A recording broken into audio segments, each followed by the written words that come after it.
আমন্ত্রণ দেশ জনপদ লাইভে, সঙ্গে আছে আমি জেসিকা বেদিন।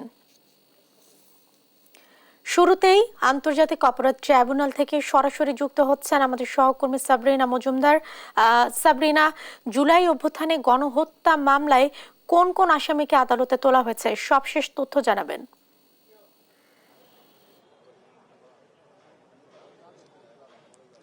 জেসিকা, আপনি যেমনটি জানেন যে আন্তর্জাতিক জুলাই আগস্ট গণহত্যায় কিন্তু নির্দেশদাতা ছিলেন সাবেক প্রধানমন্ত্রী শেখ হাসিনা এবং আওয়ামী লীগের নেতাকর্মীরা, এবং সেই প্রেক্ষিতে কিন্তু আস্তে আস্তে আন্তর্জাতিক অপরাধ ট্রাইব্যুনালের প্রসিকিউশনে বিভিন্নভাবে বিভিন্ন নেতাকর্মীদের আবেদন চাওয়া হচ্ছে তাদেরকে যাতে আন্তর্জাতিক অপরাধ ট্রাইব্যুনালকে হাজির করা হয়। তো সেই প্রেক্ষিতেই আজকে আওয়ামী লীগ নেতা ও সাবেক মন্ত্রী আমির হোসেন আমু এবং কামরুল ইসলামকে আদালতে ট্রাইব্যুনালে ইতোমধ্যে হাজির করা হয়েছে। এবং কিন্তু সকাল 10টার দিকে আমরা দেখেছি যে যাত্রাবাড়ি থানার যে ওসি আবুল হাসান, তাকে আবারও হাজির করা হয়েছে এবং তার কিছুক্ষণ পরে অর্থাৎ 10:15টার দিকে আমির হোসেন আমু এবং কামরুল ইসলাম হাজির হয়েছেন।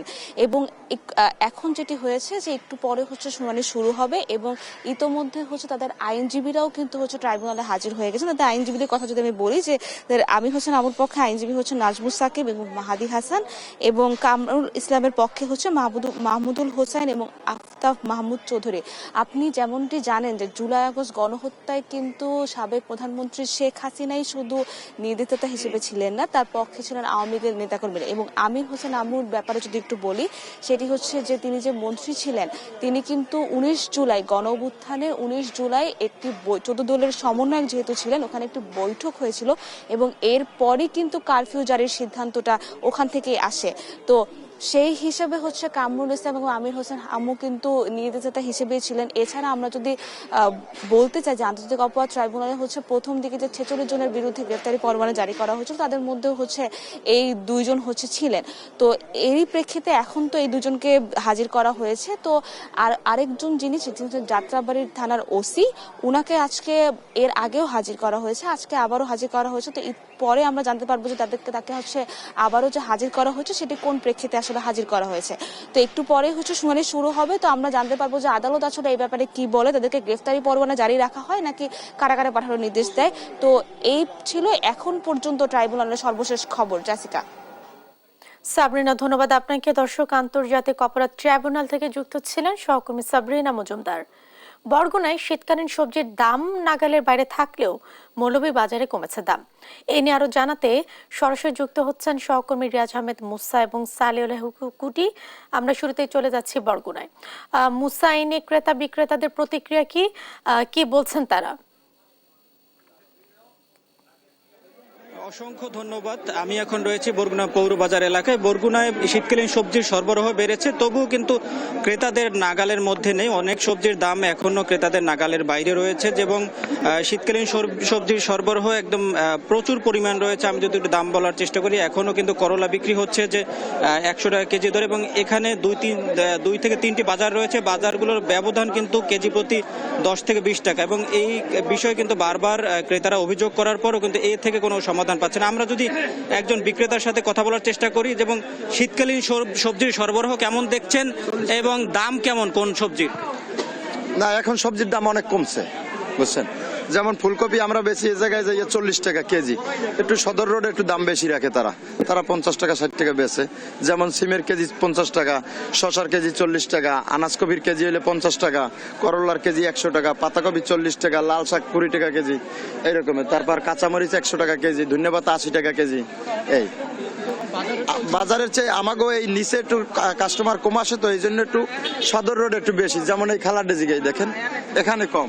যেমনটা শুনছিলেন যে আসলে বাজার ভেদে কিন্তু সবজির দাম বেশি হয়ে থাকে, এবং এখানে কিছুটা কম হলেও কিন্তু কেজি প্রতি কিন্তু অনেক সবজি আছে এখনো 100 টাকার উপরে, এবং বিশেষ করে টমেটো বিক্রি হচ্ছে 150 টাকায়, গাজর বিক্রি হচ্ছে 120 টাকা, লাল শাক বিক্রি হচ্ছে 60 টাকা কেজি ধরে, এবং যে পালং শাক বিক্রি হচ্ছে 70 টাকা, বরবটি বিক্রি হচ্ছে 70 টাকা। এভাবে কিন্তু প্রতিটি সবজির দামই কিন্তু অনেকটাই বেশি। আবার কিছু কিছু সবজির দাম নিয়ন্ত্রণে চলে আসছে, এবং বিক্রেতারা আমাদের যেমনটা বলার চেষ্টা করেছে যে সবজির সরবরাহ বাড়লে দামগুলো আস্তে আস্তে এর থেকে আরো কমে যাবে।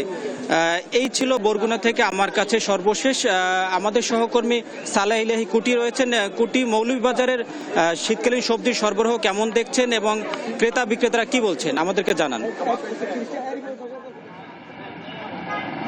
হ্যাঁ, ধন্যবাদ। মৌলভীবাজারে যদি সবজির বাজারের কথা বলি, যে শীতকালীন সবজি, তাহলে সবজির অনেকটাই আমদানি হওয়ার কারণে মৌলভীবাজারে সবগুলা বাজারেই, মৌলভীবাজার সহ সব উপজেলার বাজারগুলোতেই সবজির বাজার অনেকটা স্থিতিশীল অবস্থায় আছে, দাম কমে গেছে। অর্থাৎ গত সপ্তাহ থেকে এই সপ্তাহে প্রতিটা দুই একটা সবজি ছাড়া সবগুলা সবজির দামই 15 থেকে 20 টাকা কেজিতে দাম কমেছে। অর্থাৎ মৌলভীবাজারের যে সবজি বাজার, যেটা শীতকালীন সবজি বাজার, এটা স্বস্তি অনেকটা ফিরে এসেছে এবং ক্রেতারা যারা আছেন তারাও আশ্বস্ত এই সবজির বাজারে। কিন্তু আপনাকে একটা বিষয় জানাতে চাই, যেটি হচ্ছে যে সবজির বাজার যদিও অনেকটা স্থিতিশীল, অস্থিরতা কমেছে, কিন্তু চালের বাজারে এখনো অস্থিরতা রয়েছে। চালের দাম বৃদ্ধি পাওয়াতে মানুষের অনেকটা নাবিশ্বাস হয়েছে। আপনি জানেন যে এখন আমনের ভরা মৌসুম, আমনের নতুন চাল বাজারে আসতে শুরু করেছে, কিন্তু তারপরেও এই বাজারে কোনো নতুন চালের আগমনের পরেও দামের কোনো পার্থক্য হয় নাই। আগের দামে যে দাম ছিল সেই দামেই এখনো চাল বিক্রি হচ্ছে। আপনাকে একটি বিষয় জানাতে চাই যে মাছ এবং ডিমের দাম মৌলভীবাজারে স্থিতিশীল আছে, কিন্তু মাংসের দাম অনেকটাই উঠানামা করে। অর্থাৎ গরুর মাংস এবং খাসির মাংস বিভিন্ন সময় বিভিন্নভাবে রেট বিক্রি করা হচ্ছে। সবজির বাজারের যেটা হচ্ছে যে মৌলভীবাজারের সবজি অনেকটাই আমদানি নির্ভর সবজির বাজার। এখানে বিভিন্ন জায়গা থেকে সবজি আসে। এখন সবজি ভরা মৌসুম চলতেছে এবং সরবরাহ ব্যাপক টাকায় অনেকটা দাম কমে গেছে বলে আমাকে বিক্রেতারা জানিয়েছেন। আমি আছি এখন মৌলভীবাজারের সবচেয়ে বড় সবজি আড়ত, যেটা সেখানে আড়তদারের সাথে কথা বলেছিলাম, যে আড়তদার আমাকে জানিয়েছেন যে এই সবজি সরবরাহ দিন দিন বৃদ্ধি পাচ্ছে। যদি কোনো অপ্রীতিকর ঘটনা না ঘটে এবং তাহলে সবজির দাম আরও কমবে, এবং যারা ক্রেতা রয়েছেন তারাও সন্তুষ্ট যে সবজি গত সপ্তাহে 15 থেকে 20 টাকা কেজিতে বেশি দামে কিনতে হয়েছে সেটা এখন কমে এসেছে, এবং তারা প্রত্যাশা করছেন যে বাজার যদি আরও মনিটরিং করা হয় তাহলে এই সবজির দাম কমবে। তবে যে বিষয়টি হচ্ছে, যদিও সবজির বাজারের দাম অনেকটা মানুষের নিয়ন্ত্রণে রয়েছে, মানুষের ক্রয় ক্ষমতার মধ্যে রয়েছে, কিন্তু চাল সহ ডাল, পেঁয়াজ, রসুন এগুলার মূল্য বৃদ্ধির কারণে মানুষের অনেকটা নাবিশ্বাস হয়ে যাচ্ছে। অর্থাৎ সার্বিক করতে একদিকে দাম কমলে অন্যদিকে দাম বাড়ে, মানুষের জীবনে কোনো স্বস্তি নেই বলে মানুষ আমাকে জানিয়েছেন। অর্থাৎ এই অবস্থায় যদি চলে তাহলে মানুষের নাবিশ্বাস হয়ে যাচ্ছে। সবজির দাম কমলেও চাল কিনে মানুষ যে অন্য পেটে অন্য যোগাবে, সেই অবস্থা অনেকটাই দুর্বিষহ হয়ে উঠেছে বলে আমাকে জানিয়েছে। এই হচ্ছে মৌলভীবাজারের সবজি এবং বাজার পরিস্থিতির সর্বশেষ খবর। কুটি, আপনাকে ধন্যবাদ। সেই সাথে ধন্যবাদ জানাচ্ছি মুসা আপনাকেও। দর্শক, শীতকালীন সবজির বাজার দর সম্পর্কে জানাচ্ছিলেন আমাদের সহকর্মীরা। কুমিল্লায় নিত্যপণ্যের বাজার ঊর্ধ্বমুখী, বিস্তারিত জানাতে যুক্ত হচ্ছেন সহকর্মী সুমন কবির। সুমন, ক্রেতাদের প্রতিক্রিয়া কি, আর বাজার মনিটরিং এ কোনো টাস্ক ফোর্স গঠন করা হয়েছে কিনা, এ নিয়ে কি বলছে প্রশাসন? জেসিকা, আপনাকে একটু জানা রাখি, কুমিল্লার যে নিত্যপণ্যের বাজার, সেই বাজারের সময় দেখেছি আসলে যখন বাজারে যে নিত্যপণ্যের দাম ঊর্ধ্বমুখী, তা আসলে গত 3-4 সপ্তাহ থেকে আমরা প্রতিদিন বাজারে আসছি এবং দেখছি কোন ধরনের নিত্যপণ্য বাজার দাম কমতে দেখিনি। তবে একটু জানা রাখি, কুমিল্লার যে আদা আসলে 220 টাকা, রসুন 220 টাকা, 30 টাকা চলছে, পেঁয়াজ 100 টাকা, চালের দাম বৃদ্ধি পেয়েছে প্রতি বস্তা হতে 1.5 থেকে 200 টাকা। এবং আপনি যদি বলেন বিশেষ করে যে ভোজ্য তেল, বাজারে আসলে ভোজ্য তেল আমরা দেখতে পাই না। প্রতিটা ভোজ্য তেলের যে বোতল রয়েছে সেই বোতল আমরা না থাকার কারণে বাজার যারা বিক্রেতা রয়েছে আসলে তারা বলছেন যে কোম্পানি থেকে ভোজ্য তেলের বোতল পাওয়া যাচ্ছে না, তাই বিক্রি করতে পারছে। এর কারণ হচ্ছে খোলা তেলে আপনার 180 থেকে 190 টাকা বিক্রি হয় তেল, আবার ভোজ্য তেল বিক্রি হয় 64 টাকা। এই কারণে আসলে আমি একটু কথা বলতে চেষ্টা করবো যে ভোজ্য তেল কেন দিচ্ছেন আপনাদের? কোনো কোম্পানি তেল দিতেছে না, বলতেছে যে তারা তার তেল পায় নাই, এবং খোলা তেল মার্কেট 190 টাকা, বোতলের দাম কম, এই জন্য তারা তেল প্রোডাকশন করে না। এবং যাই 2-1টা কোম্পানি আছে যেরকম বসুন্ধরা, তারা 5 কেজি তেলের সাথে 5 কেজি আটা দিয়ে আরো সরষের তেল আনতে হবো, না মুসুর ডাল আনতে হবে, এগুলো বলে। এই জন্য আমরা আটাও আনি না, তেলও আনি না। কাস্টমারের নিব তেল, কাস্টমারকে আমরা যদি আটা দিলে আটা নিবো 5 কেজি, কাস্টমারের সাথে আমাদের তর্ক হয়, ঝগড়া হয়। এই জন্য আমরা তেল আমরা এখন বসুন্ধরাতে আনি না। যেটা বলছিলেন আমি এর সাথে সাথে বলি যে আপনার যে শীতের যে সবজি নেমেছে বাজারে এবং সেই সবজি কেজি আমরা দেখেছি প্রতি কেজি 70 থেকে 80 টাকা 100 টাকা মতো বিক্রি হচ্ছে প্রতি কেজি সবজি, এবং আলু বিশেষ করে 80 টাকা বিক্রি হচ্ছে, পুরান আলু নতুন আলু 100 টাকা। তো যারা ক্রেতা রয়েছে তারা বলছেন যে আসলে আমরা দেখেছি যে শীতের সময় এসে আমাদেরকে এত দাম দিয়ে সবজি কিনতে হয়, আসলে বাজার মধ্যস্বত্বভোগী এবং যারা সিন্ডিকেট রয়েছে তাদের কারসাজি রয়েছে বলে তারা জানিয়েছেন। আর এই দিক থেকে যদি বাজার যে মনিটরিং এর বিষয়, যারা ভোক্তা অধিকার রয়েছে জেলা প্রশাসন কর্তৃপক্ষ তারা আসলে ওইভাবে বাজার মনিটরিং করছে না। তারা বলছেন যে তাদের জনবল সংকট রয়েছে, এবং এই দিক থেকে যদি বলি আমরা কয়েকজনের সাথে কথা বলার চেষ্টা করবো এবং ক্রেতার সাথে। ভাই, সবকিছুর দাম বৃদ্ধি পেয়েছে, আসলে আমি কি বলবো? হ্যাঁ হ্যাঁ, না ভাই, না বলতে চাচ্ছি না কিছু। শীতের বাজারে এত দাম। ভাই, আমার খুব একটা ভালো আইডিয়া নাই, আমি এগুলো বাজার করি না তো। আরেকটা বিষয় হচ্ছে যে এই বিষয় নিয়ে আমরা কুমিল্লার প্রতিটি বাজার ঘুরে দেখেছি, আসলে শীতের সবজি থাকলেও পর্যাপ্ত কিন্তু দাম কমছে না, এবং যারা বিক্রেতা তারা বলছেন আসলে যদি কম দামে সবজি কিনতে পারি তাহলে কম দামে বিক্রি করতে পারি। আসলে ক্রেতারা বলছেন না, তারা বলছেন আমাদের আয় হচ্ছে ব্যয় বেশি হচ্ছে, এবং এই বিষয়টা যারা অন্তর্বর্তীকালীন সরকার এবং যারা বাজার মোড়ের দায়িত্ব রয়েছে তাদের উপর দাবি। প্রত্যেকটা ক্রেতা এবং বিক্রেতা বলছে সমন্বয় করে যদি আমাদেরকে বিক্রি এবং ক্রেতারা যদি কিনে তাহলে আমাদের জন্য সুবিধা হয়, এবং আপনার প্রত্যেকটা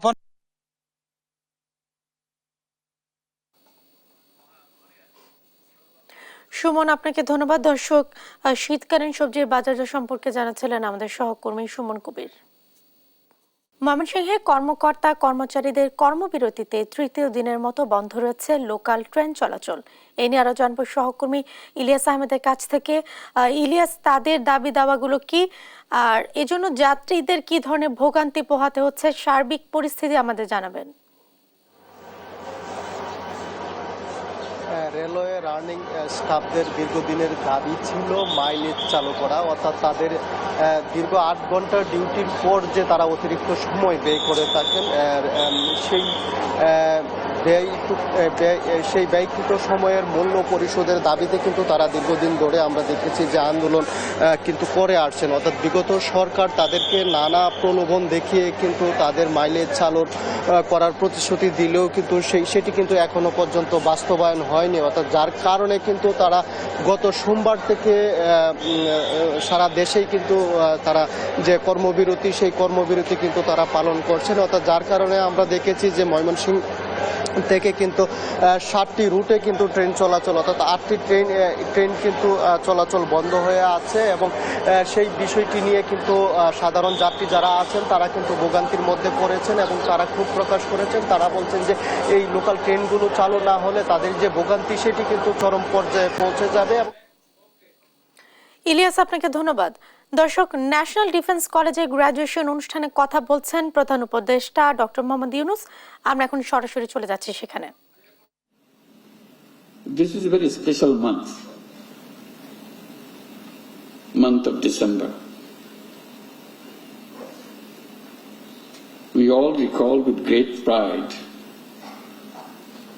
the legacy of all who laid down their lives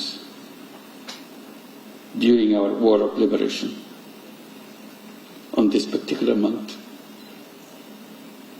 And we also remember the sacrifices made by the people of all walks of life during this struggle.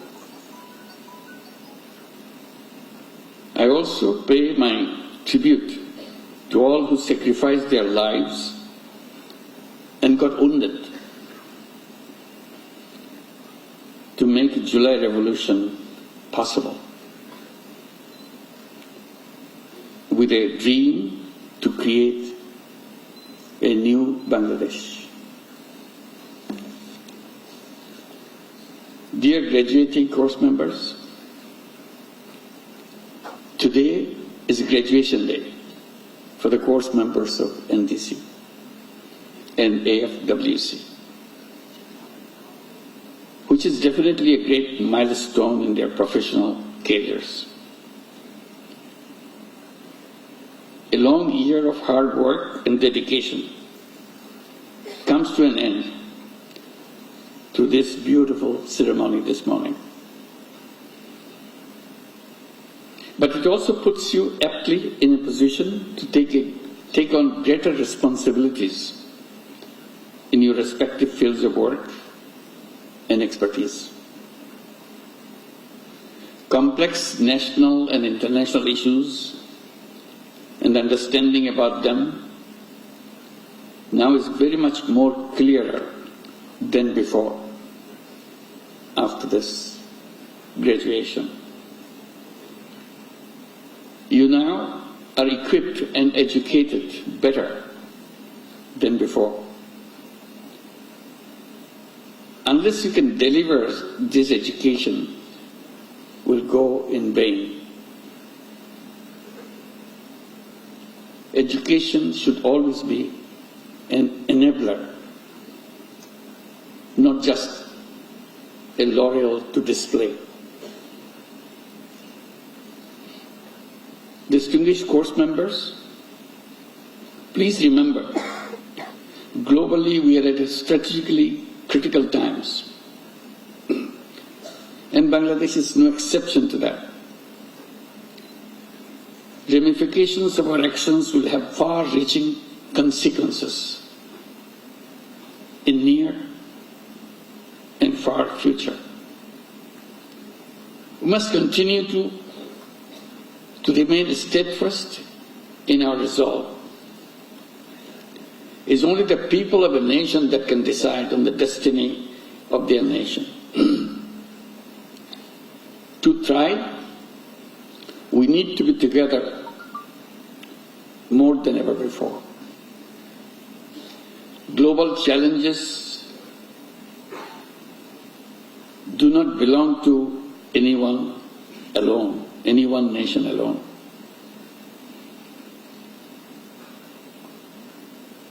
They need multilateral efforts to overcome. The global problem solving must therefore rely on cooperation, not conflict. Dear members of the Bangladesh Armed Forces, I am proud to notice the progress of the armed forces and their enduring contribution to national security, development.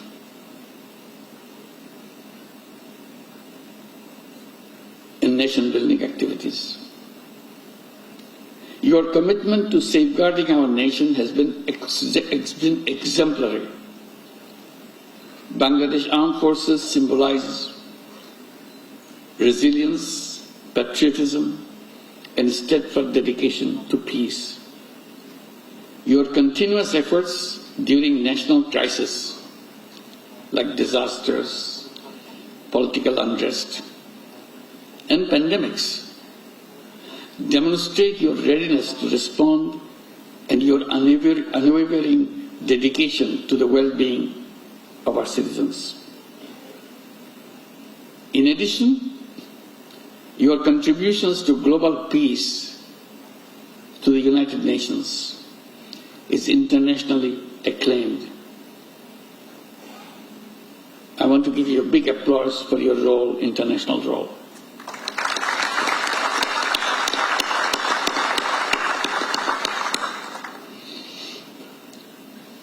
And I hope you continue to hold on to them. For other Bangladeshi course members from other offices of the government, I wish that your year-long interaction in NDC has added great value to your understanding of the need for a collaborative approach in all our national problems. I also hope that the friends that you have made during this occasion shall enable you to have better perspective about problems that you will solve in future. Dear international course members, my very special felicitation to you on your successful completion of the National Defense Course 2024. I hope that during your time here, you have forged friendships that transcends borders, languages, and develop a deeper understanding of our rich cultural heritage. Your presence enriches our institute, and I trust that you will act as goodwill ambassadors for Bangladesh in your respective countries and beyond the borders of your countries. Dear course members, once again, huge congratulations to you and your families, who I'm sure have endured along with you this arduous journey that you have undertaken. Dear Commandant and all members of NDC, as we look ahead, I'm confident that NDC will continue to uphold its motto, security through knowledge. Thank you for inviting me, and I hope that your journey towards excellence will continue in earnest. Thank you very much for giving me this opportunity to meet you and talk to you. Thank you. দর্শক, এতক্ষণ আমরা doctor Mohammad ইউনূসের বক্তব্য শুনছিলাম। দেখছেন রবি মৌসুমের শুরুতেই লালমনিরহাটে ন্যায্য মূল্যে মিলছে না সার। এ নিয়ে আরো জানাতে সরাসরি যুক্ত হচ্ছেন সহকর্মী জামাল বাদশা। বাদশা, বাজারে সারের দর এখন কেমন দেখছেন আপনি? ডিলার কৃষকরা কি বলছেন? জেসিকা, আসলে লালমনিরহাটে রবি মৌসুম শুরুর পর থেকেই সারের কিন্তু সংকট দেখা দিয়েছে। ডিলাররা দাবি করছে যে সারের কোনো সংকট, এবং কৃষি উন্নয়ন কর্পোরেশন অর্থাৎ কৃষি সম্প্রসারণ অধিদপ্তরের কর্মকর্তারাও কিন্তু দাবি করছে যে সারের কোনো ধরনের সংকট নেই। তবে ভোক্তা পর্যায়ে অর্থাৎ কৃষক পর্যায়ে কিন্তু এই চিত্রটি পুরোপুরি ভিন্ন। কৃষকদের সাথে আমাদের কথা হয়েছে, কৃষকরা আমাদেরকে জানিয়েছেন যে এই রবি মৌসুমের শুরুর থেকেই যে সারগুলো আসলে প্রয়োজন, সেই সারগুলো ডিলারের কাছ থেকে আসলে চাহিদা মতো তারা পাচ্ছেন না। অর্থাৎ 5 বস্তা সারের জায়গায় কিন্তু 1 বস্তা সার মিলছে, এবং এটিও কিন্তু দাম আসলে স্বাভাবিক মূল্যের থেকে অনেকাংশে বেশি দিতে হচ্ছে। আমরা লালমনিরহাটের বেশ কিছু এলাকা ঘুরে দেখেছি এবং ডিলারের সাথে কথা বলে দেখেছি, ডিলাররা এই অভিযোগ অস্বীকার করছে। তবে কৃষকরা বলছেন যে বাংলা টিএসপি 1350 টাকার পরিবর্তে অনেক স্থানে 2000 টাকা পর্যন্ত নেওয়া হচ্ছে। এছাড়া ডিএপি সার কিন্তু 1050 টাকার পরিবর্তে 1500 টাকা এবং কোথাও কোথাও 2000 টাকা পর্যন্ত সার বিক্রি হচ্ছে। এবং আরেকটি অভিযোগ রয়েছে, অনেক স্থানে কিন্তু বেশি টাকা দিয়েও সার মিলছে না। এতে করে রবি মৌসুমের যে চাষাবাদ সেটি নিয়ে দুশ্চিন্তায় কিন্তু পড়েছে লালমনিরহাটের কৃষকরা। আরেকটি তথ্য জানাতে চাই যে আমরা ডিলারদের অনেক ঘর ঘুরে দেখেছি, যে ডিলাররাও যেটি বলছেন যে গত নভেম্বর মাসে বিসিআইসি যে আছে তাদের কিন্তু আসলে লালমনিরহাটের জন্য কোনো বরাদ্দ ছিল না।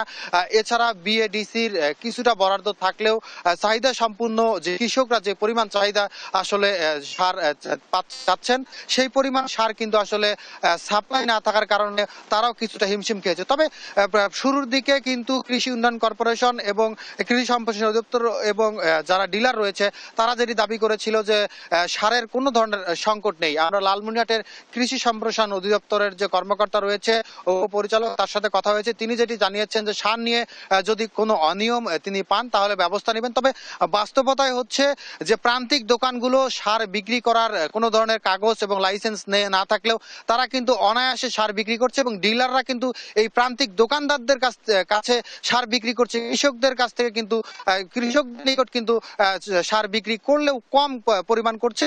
এই সারটি প্রান্তিক দোকানদারদের কাছে দেওয়ার কারণে কিন্তু প্রান্তিক দোকানদাররা কিন্তু এই কৃষকদের কাছ থেকে অধিক মূল্য নিচ্ছে। সব মিলিয়ে যদি বলতে চাই, লালমনিরহাটের রবি মৌসুমের শুরু থেকেই সার সংকট চলমান রয়েছে, এবং এই সংকট কিন্তু যদি না কাটে তাহলে হতাশায় ভুগবে কিন্তু লালমনিরহাটে রবি মৌসুমের যে চাষাবাদ করে সেই কৃষকরা। এই ছিল লালমনিরহাট থেকে সার নিয়ে সর্বশেষ খবর। জেসিকা। জামাল, ধন্যবাদ আপনাকে। ফুটপাত দখল হওয়ায় মানিকগঞ্জ নোয়াখালীতে যানজট সৃষ্টির পাশাপাশি বেড়েছে দুর্ঘটনা। বিস্তারিত জানাতে আমরা চলে যাচ্ছি নোয়াখালীতে। সেখানে আছেন সহকর্মী মাওলা সুজন। সুজন, জনগণের ভোগান্তি কমাতে প্রশাসন কোনো পদক্ষেপ নেয়নি?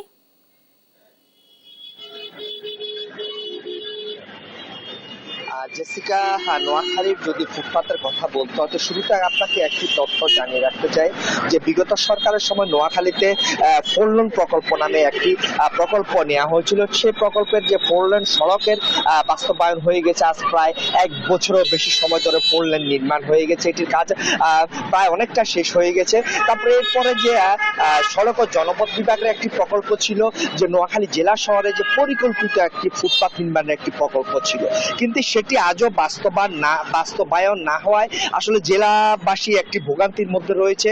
পর্যাপ্ত পরিমাণ ফুটপাত না থাকায় যে শহরবাসী এবং নোয়াখালী পৌরবাসী যে চলাচলে একটি বিঘ্ন ঘটছে প্রতিনিয়ত। আপনি নিশ্চয়ই দেখতে পাচ্ছেন যে ফুটপাতের প্রায় 4 ভাগের 3 ভাগেই অংশ যে হকাররা দখল করে রাখার কারণে যে এটি অত্যন্ত সরু হয়ে গেছে। যে এই যে জায়গাটি রয়েছে এখান দিয়ে আসলে যে মানুষ চলাচল অনেকটা যে সমস্যাগ্রস্ত রয়েছে, তারা চলাচলে তারা এই জায়গা দিয়ে তারা একসাথে হাঁটতে পারছেন না, ফলে একটা জনভোগান্তি প্রতিদিনের সৃষ্টি হচ্ছে। তো আপনি আরো দেখতে পাচ্ছেন যে হকাররা ফুটপাত দখল করে রাখার কারণে যে একটি যে চরম ভোগান্তির মাধ্যমে রয়েছে নোয়াখালী পৌরবাসী। তো এই বিষয়ে আমার সাথে কথা হয়েছে নোয়াখালী সড়ক ও জনপথ বিভাগের সাথে।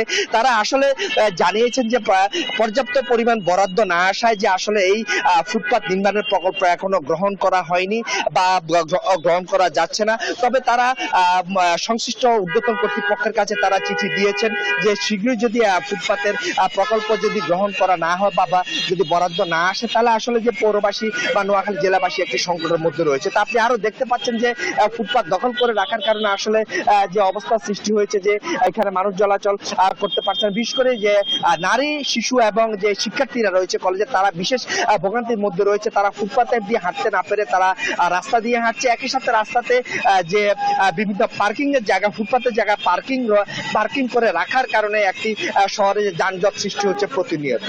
তো যেতে যে পৌরবাসী বেশি ভোগান্তিতে পড়ছেন, যারা শহরে বিভিন্ন উপজেলা থেকে কাজে আসেন তারা ভোগান্তির মধ্যে রয়েছেন। তো তারা জানিয়েছেন যে শহরে বিশিষ্ট জনরা জানিয়েছেন যে খুব শীঘ্রই যদি যে ফুটপাত বা যে পরিকল্পিত ফুটপাত নির্মাণ করা না হয়, তারা নাগরিক অধিকার আন্দোলন নামে যে ব্যানার রয়েছে সে ব্যানারে তারা আন্দোলনে নামবেন এবং একই সাথে অতি সত্ত্বর তারা পরিকল্পিত ফুটপাত নির্মাণের কাজ শুরু করার জোর দাবি জানিয়েছে।